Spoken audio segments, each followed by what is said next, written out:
mystère de la vérité restauratrice Mivresse avec Dr Gaoudé, tu connaîtras la vérité et la vérité t'affranchira.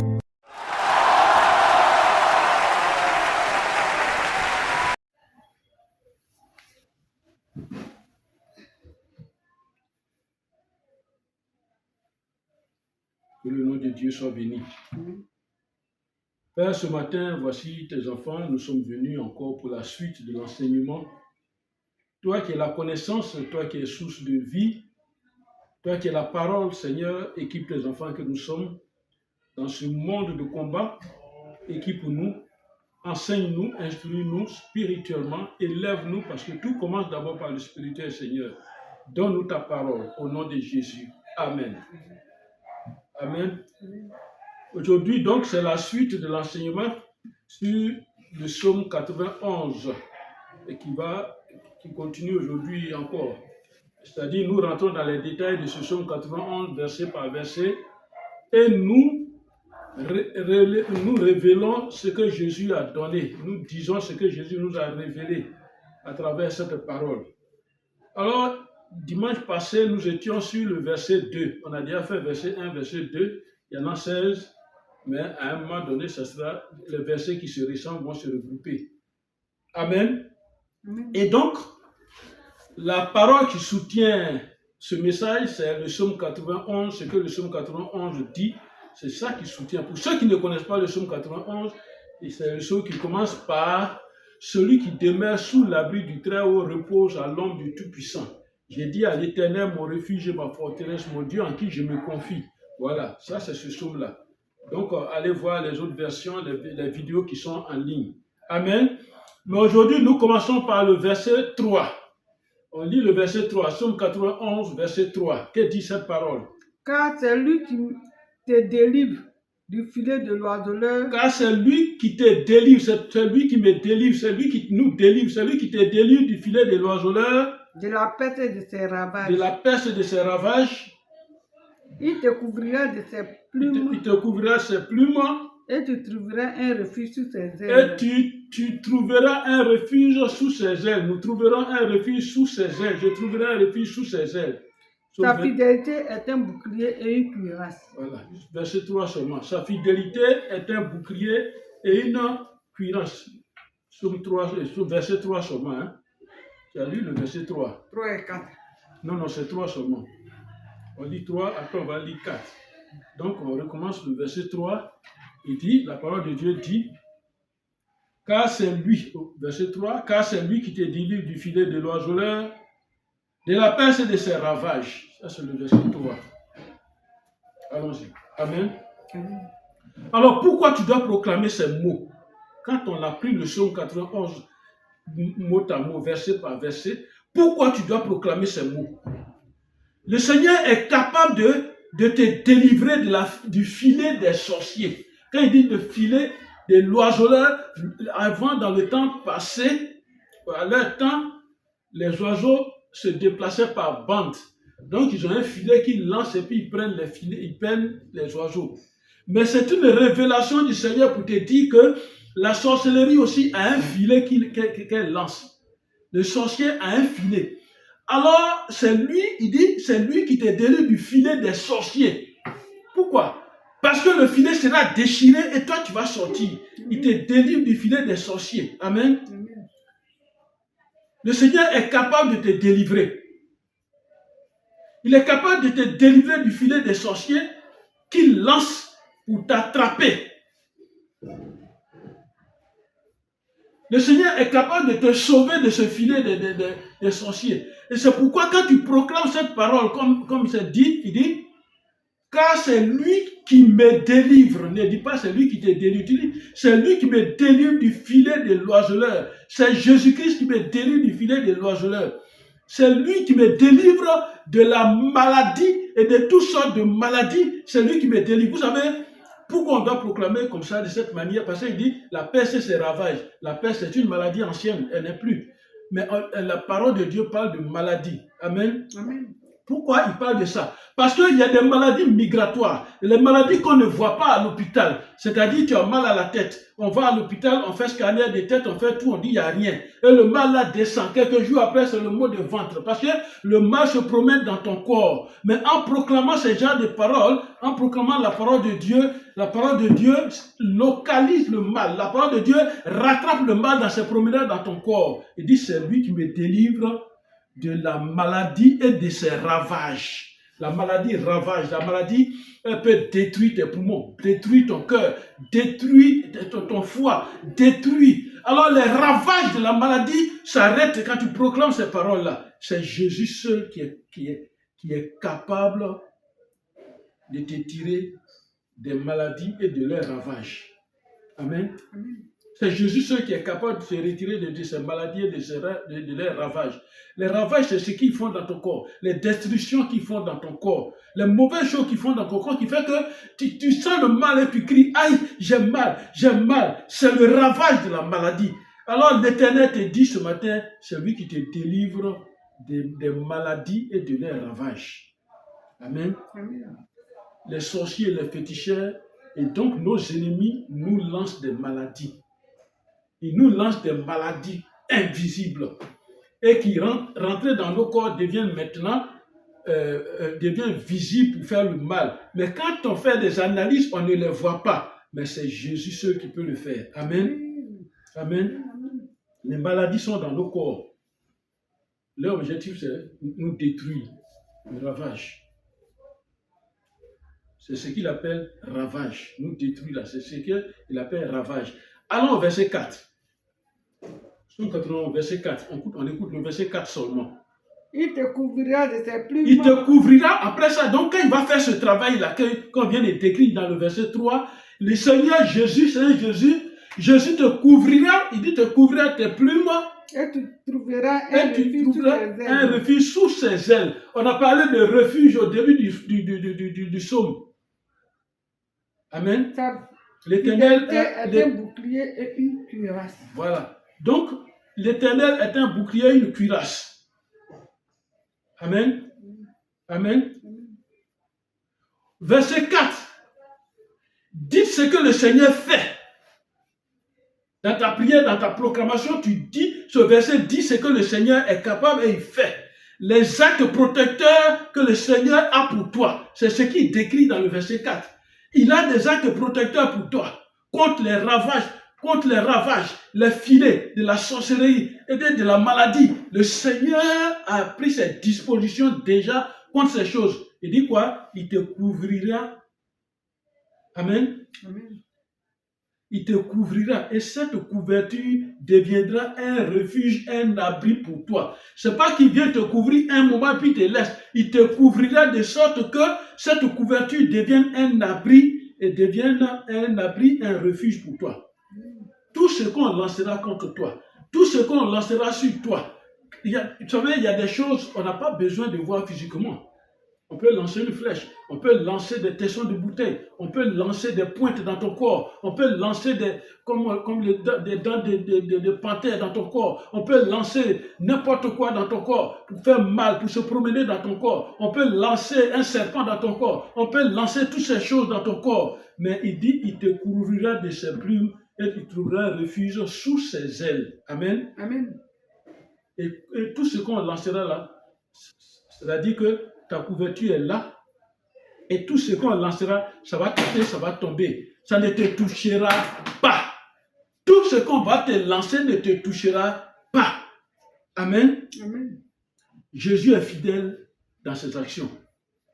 Et c'est cette fidélité-là qui s'appelle bouclier et cuirasse. Un bouclier et une cuirasse. Relisons le verset 4. Vous allez comprendre dans quelle position il a mis bouclier et cuirasse.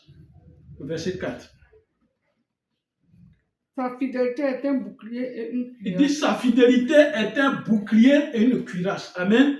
Après avoir fait tout ça, parce que s'il te couvre, si Jésus te couvre, il y a une fidélité. La fidélité, c'est quoi? C'est rester tel que tu es, quel que soit l'endroit où on te met. Amen. Amen. Voilà. Quel que soit l'endroit où on met la chose, la chose ou bien l'homme ou bien la femme reste tel qu'il est ou bien qu'elle est, c'est pas parce que le lit a changé que la chose va changer. Alors, le bouclier de Jésus-Christ ne change pas. Amen. Le bouclier de Jésus-Christ est fidèle. La cuirasse de Jésus-Christ est fidèle dans cette guerre spirituelle dans laquelle nous sommes. Il dit le bouclier est celui, quoi, c'est ça qui part les flèches. Parce que quand il met la couverture, ça devient comme un bouclier, donc ça part les flèches et tout ce qu'on lance contre toi, tous les mauvais sorts, toutes les maladies, toutes les souffrances, toutes les malédictions, toutes les paroles méchantes, tout ce qu'on lance, ça te couvre. Amen. C'est à cela la Bible dit, toute arme forgée contre toi est sans effet. Amen. Amen. Amen. Toute arme forgée contre toi est sans effet. Nous allons continuer au verset 5-6. On prend verset 5 et 6 maintenant.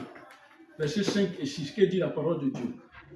Verset 5-6. Tu ne craindras ni la terreur de la nuit. Alors, depuis le premier verset jusqu'au verset 4, pardon, les dispositions ont été prises. Et le Seigneur va te dire quelque chose d'important. Lis, relis encore, commence. Tu ne craindras ni la terreur de la nuit, ni la flèche qui vole le jour, de jour. Ni les flèches qui volent de jour. Ni la peste qui marche dans les ténèbres, ni la contagion qui frappe en plein midi. Jusqu'au verset 6 seulement.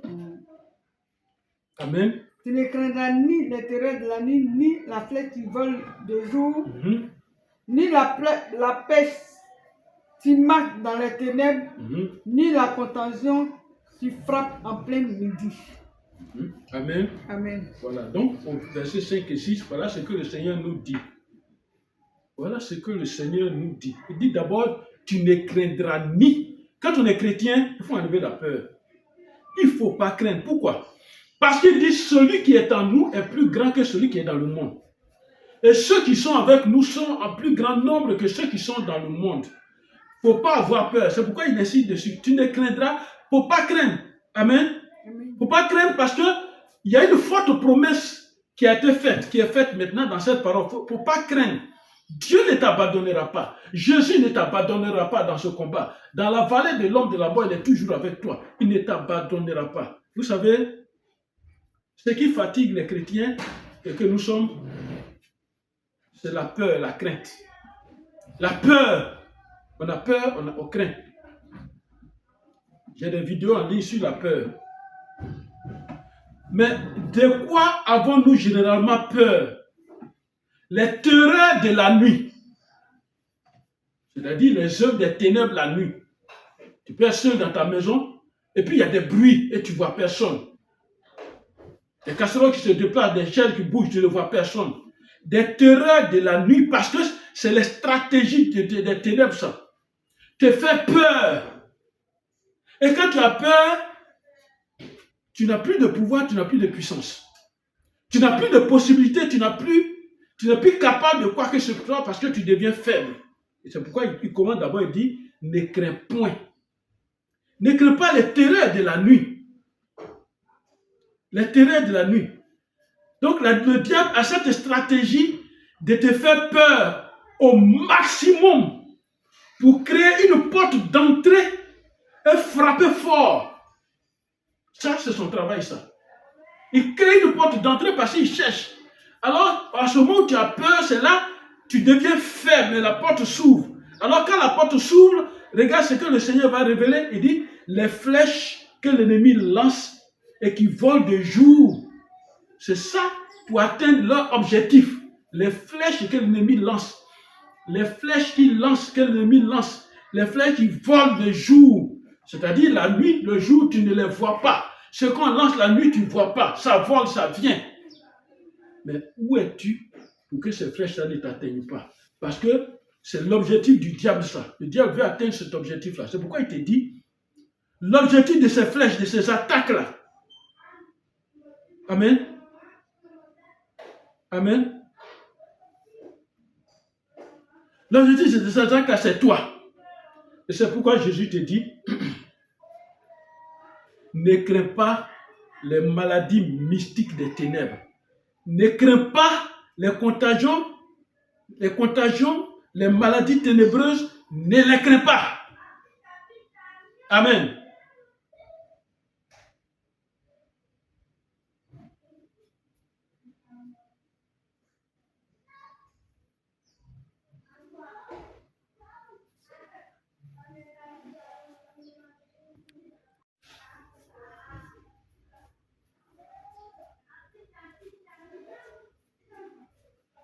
Amen. Il dit ne les crains pas. Alors quand on va maintenant au verset 7 et 8, qu'est-ce que ce psaume-là nous dit? Verset 7 et 8, le psaume-là nous dit quoi? Que mis tombe à ton côté. Voilà. Voilà le résultat que ça va donner si tu mets ta foi dans ce genre de prière. Il dit que 1000 tombent à tes côtés. Et 10 000 à ta droite. 10 000 à ta droite. Tu ne seras pas atteint. Tu ne seras pas atteint. À travers cette parole que tu écoutes aujourd'hui, le Seigneur te dit, beaucoup de gens vont tomber à ta gauche, à ta droite. Il ne faut pas avoir peur. Parce que c'est le temps de ta victoire qui est arrivé. Amen. Amen. Il dit, voici ton assurance que tu dois connaître par cœur. Ton assurance là que tu dois connaître, voici ça. Allons jusqu'au verset 13. Psaume 7 jusqu'au verset, Psaume 81, verset 7 à 13. De tes yeux seulement. De tes yeux seulement. Tu regarderas et tu verras la rétribution des méchants. Si tu respectes cette parole-là, toi-même tu vas regarder ce qui va arriver à tes ennemis, à tes oppresseurs, ce qui va arriver à tes persécuteurs, ce qui va arriver à ceux qui en veulent à ta vie, toi-même tu vas voir de tes propres yeux. Le Père dit, de tes yeux seulement, tu regarderas et tu verras la rétribution des méchants. Continue. Car tu es mon refuge, ô Éternel. Pourquoi? Parce que l'Éternel est notre refuge. Nous l'avons déjà proclamé. Car tu es mon refuge, ô Éternel. Et puis tu fais quoi? Aucun malheur ne t'arrivera. Aucun malheur ne t'arrivera. Ô Éternel, tu fais du très haut ta retraite. Tu fais du très haut ta retraite. Aucun malheur ne t'arrivera. Aucun malheur ne t'arrivera. Aucun fléau n'approchera de ta tente. Quel que soit le fléau, tout ce qui va arriver, ta maison, parce qu'eux, ils habitaient sous les tentes. Ta maison là, ça ne s'approchera même pas de ta tente. De ta maison. Car il ordonnera à alors c'est en ce moment-là que cette parole qui avait été prononcée dans la tentation de Jésus-Christ, c'est cette parole-là maintenant qui est sortie dans ce livre prophétique, dans ces psaumes. Amen. Il dit, il ordonnera à ses anges, parce qu'il se souvient que tu as suivi toute la procédure, tu ne crains pas, tu as respecté toute la procédure de cette parole. Il dit, il ordonnera à ses anges quand le moment sera venu, le moment opportun, le mauvais moment, le mauvais endroit. Quand la mauvaise situation va se présenter, l'Éternel ordonnera à ses anges de te faire quoi? De te garder dans toutes tes voies. Jusqu'au verset 13. Ils te porteront ils te porteront comme ça sur leurs mains. De peur que ton pied ne heurte contre une pierre. Voilà, parce que l'ennemi même veut que tu tombes, tu meurs, mais il dit, même ton pied là même va même pas toucher caillou, ça va pas heurter une pierre. Alors il te porte comme ça dans les mains. Tu marcheras sur le lion. Et c'est à ce moment-là, il te donne un autre pouvoir maintenant. Jésus te donne un pouvoir. Il dit, tu marcheras sur le lion, c'est-à-dire toute la puissance des terreurs que tu craignais, ce sont toute ta puissance. Tu marcheras sur le lion. Regardez, tu es là, puis tu vois un lion vis-à-vis, gros, en forme. Tu le vois. Regarde ce que c'est cette terreur. Il dit, tu marcheras sur le lion des ténèbres. Sur cette puissance des ténèbres, tu marcheras sur le lion et puis sur quoi? Sur l'aspic. Tu fouleras le lionceau. Tu fouleras le lionceau. Et même le dragon n'aura pas de pouvoir sur toi. Amen. Amen. Alors fais de ces versets ta parole. Personnalise-les. Amen. Comment? En les... Amen. Amen. Amen. Amen. Il faut faire une relecture de ces versets. Amen. C'est-à-dire quoi? Dans la proclamation, on dit, voilà ce qu'on dit. Que 1000 tombent à mon côté, 10 000 à ma droite, je ne serai pas atteint.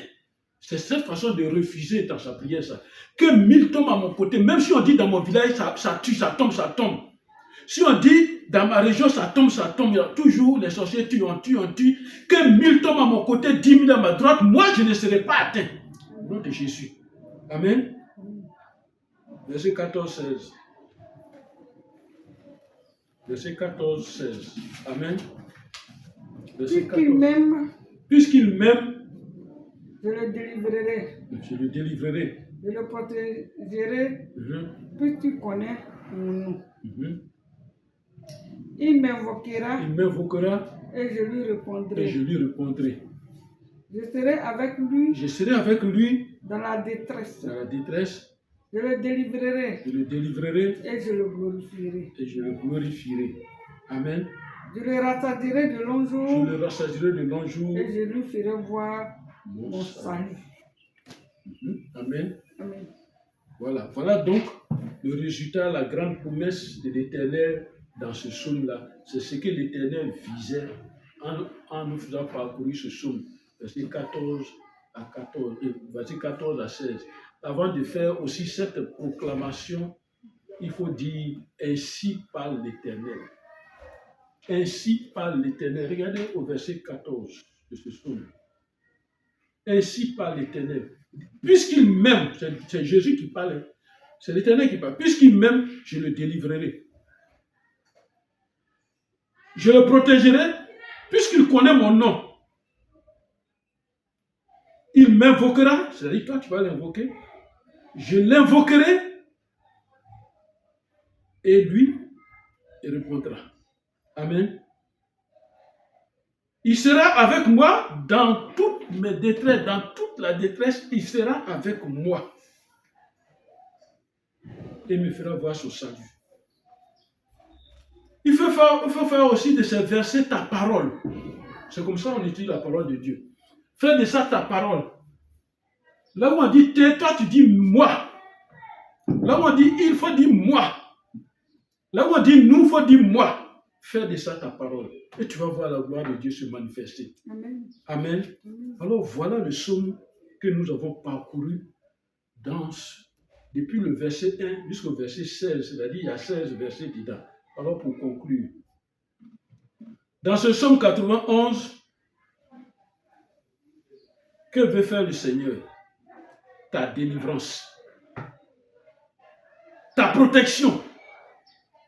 La réponse à cette prière. Être avec toi dans la détresse. Te rassasier de longs jours. Alors que l'ennemi, lui, veut raccourcir ta vie, mais lui, il va te rassasier de longs jours. Et te faire voir son salut. C'est une prière à témoignage. Les dragons, les démons, les ennemis des ténèbres, ils te verront ouverts et en sécurité. Quand tu appliques ces paroles de cette manière, en tous, le monde des ténèbres te verront, le monde des ténèbres te verra ouvert et en sécurité. Ne sors pas de cette couverture. On t'a déjà dit comment on rentre sous l'abri du Très-Haut à l'homme du Tout-Puissant, par Jésus-Christ qui dit « Je suis la porte ». Amen. C'est pourquoi Luc 1, verset 35 dit « La puissance du Très-Haut te couvrira de son ombre ». Amen. La puissance du Très-Haut te couvrira de son ombre. Amen. Donne ta vie à Jésus-Christ. Donne ta vie à Jésus-Christ pour que Dieu te bénisse. Donne ta vie à Jésus-Christ pour que le bouclier qui va mettre sur toi, la cuirasse qui va mettre, la couverture qui sera bouclier, cuirasse, tous les mauvais sons qu'on va lancer là, ça va taper 15, ça va tomber ailleurs. Ça va tomber 15, s'il lance très fort, ça tape et puis ça retourne à l'envoyeur. Et maintenant, tu auras la paix. Voilà ce que le psaume 91, voilà ce que le Seigneur te présente. Je te répète, c'est pour ta délivrance, c'est pour ta protection, c'est pour la réponse à la prière, c'est pour être avec toi dans la détresse et puis te sortir de la détresse, te rassasier de longs jours et te faire voir ton salut, toi-même ton salut pour que tu sois en paix. Et le psaume 91 est donc un psaume qui va te donner la victoire au nom de Jésus. Amen. Amen. Alors en le récitant, ne le récite pas comme une récitation comme on apprend à l'école primaire pour quitter vite devant le maître. Parce que si tu fais tu te trompes, c'est pas bon. Il faut le prendre verset par verset, il y en a 16. Si tu peux prier chaque verset pendant 16 jours, tu peux le faire. Prends le verset par verset. Par exemple, quand je dis « Celui qui demeure sous l'abri du Très-Haut repose à l'ombre du Tout-Puissant ». Alors moi, je proclame que je demeure sous l'abri du Très-Haut, sous l'abri de Jésus-Christ.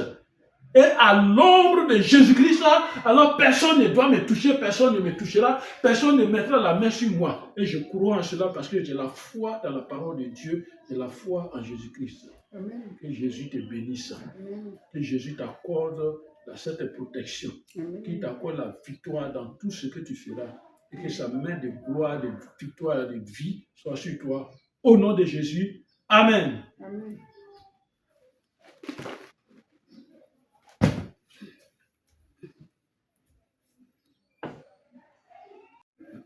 Père, je vais prier pour tes enfants. Depuis quelques jours, papa, nous avons parcouru le psaume 91. Tu nous as enseigné. Père, 2 mots.